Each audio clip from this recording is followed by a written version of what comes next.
Assalamu alaikum. We are with Brother Ahmed Bedier, who is now a radio show host in Tampa, Florida, as well as a human rights activist. Brother Ahmed, can you introduce yourself a little bit more to the audience? Yeah, Ahmed Bedier. I'm a human rights activist. I worked at a Muslim civil rights organization in Tampa for quite some time, and now I have a radio show, Muslim Public Affairs show called True Talk on WMNF in Tampa, Florida, and the president of the Tampa Hillsborough Human Rights Council. Sure. Brother Ahmed, we have a couple of questions with regards to MANA. Have you been to MANA before? Is this your first time coming? This is my first time come to a convention, but I've interacted with them when they visited our city and had some programs there. What do you feel, from your perspective, are the key objectives of MANA as it comes through to you, and how do you see these being fulfilled by this organization? Well, from what I can see is that they're trying to empower the indigenous Muslim community, whether they're African American or Muslims that live in urban cities, as well as Caucasians or converts, trying to focus on that area. It seems also part of their mission is to work on unity of the Muslims in America and try to bridge the divide between the immigrant Muslim community and the African American Muslim community. But Ahmed, as you mentioned, some of the indigenous and immigrant topics, there is a lot of discussion around this, about this divide that exists.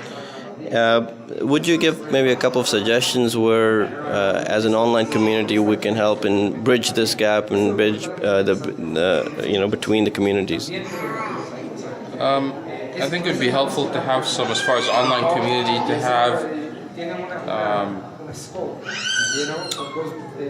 visiting opinions or commentary between two sides. So, for example, you could have somebody that's from the African American community that blogs on Black American issues or urban issues to post on Muslim matters and other. So on a broader scale, if you get off the online, how some of the suggestions where we can continue to build these bridges? Well, I think the best way is just more interaction and more communication, more forums like this where people can express their opinions. Part of the reason is just that there is a divide is because people just keep their comments to themselves and just operate and communicate with each other or complain to each other within their own circles, but they don't reach out and talk to the other side. And I think the more dialogue that we have, the better. And this is a really important time where not only Muslims, but our nation is going through a transition as far as racial and ethnic division and relations, and I think we as a community need to have those conversations as well. Muslim Matters is becoming one of the largest online communities.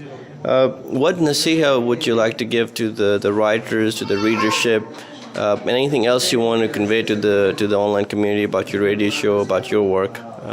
I think it just oftentimes, the hardcore bloggers and activists and people that make the comments have a specific viewpoint on issues. Whether we're in our communities or online, we need to keep an open mind and respect other people's views, and not get stuck on trying to force other people to agree with us, but just learn to agree to disagree on certain issues and just move on to find the things that we do agree on, because we agree on so much more than we disagree on, and find those common things and build upon that. I mean, sometimes it's kind of strange that you see Muslims doing outreach within the non-Muslim communities, a lot of events in that area, but less actual intra-faith activities. You've got groups that would rather meet with people that don't even read the same book than have to, discuss or have a dialogue with somebody from a different madhab or that follows a different school of thought. So, in order for us to survive as a minority in this country, we're going to have to learn to get along. We're going to have to learn to bring our contributions to the table and solutions, and not just try to prove the other side wrong.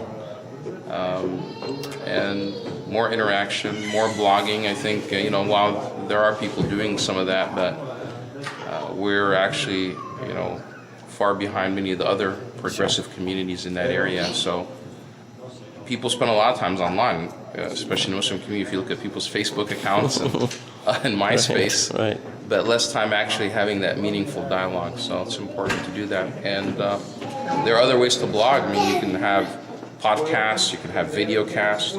So it doesn't just have to be in just text. If people don't like writing, they can put up a video. And you can subscribe to our podcast too. Yeah, you have a podcast? Yes. Okay. Jazakallah khair, brother. Any other message you want to give about anything about your radio show? When did it start? Our radio show, True Talk, has been on for 4 years now. Okay. I co-host it with a sister named Summer Jarrah. And it's on an NPR affiliate in Florida. And it's working to... its objective is just simply to bring public affairs issues from a Muslim perspective. So we're not always talking about Muslim issues, but we're just bringing our perspective on different things. And we have a large following. So over and over, it's a community-supported station. So just like, NPR affiliates in other areas, they have to raise money for their shows, and we always actually were the most successful at fundraising on that station.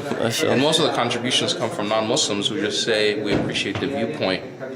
And it's working to dispel stereotypes in a different way. Jazakallah khair. Thanks.